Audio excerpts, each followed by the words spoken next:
Hello everyone, so this is the summary of the story Jutan by Om Prakash Valmiki. So these are the important points. This is an autobiographical novel based on real life experiences of the writer. This novel was written during 1950s. This work recounts the pain and humiliation that the writer suffers being a Dalit. The meaning of the title is the leftover scraps of food on a plate which are meant to throw away. In this story, the writer talks about his experiences of being an untouchable when he got admitted to a school. So, this is the story. When the story starts, the writer makes it clear that Dalit's dwelling was separate from the main village. He mentions about a village pond, Dabowali, where women would sit in the open to do shit.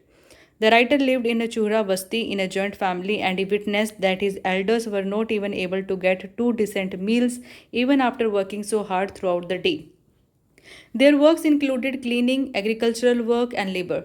People belonging to lower castes were not called by their names by upper caste people, they would call them by mentioning their caste in order to humiliate them. It was fine with upper caste people if they touched any dog, cat, cow, or buffalo, but they considered themselves to be polluted when they happened to touch a lower caste person. Untouchables were not treated as human beings, but they were used and ignored by upper caste people. Situation was so worse that even schools didn't allow lower caste children to get enrolled in schools. The writer was signed to a Christian Sevak Ram Masihi who would teach the children of Churas.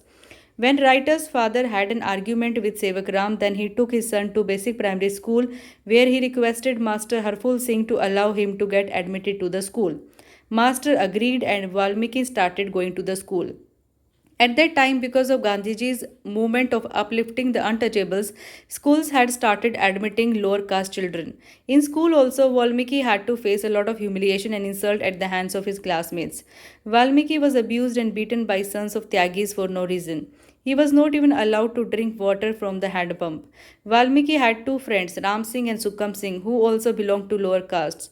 When Valmiki reached to fourth class, then he was tortured by a new headmaster, Kaliram. He would beat them every day without any reason.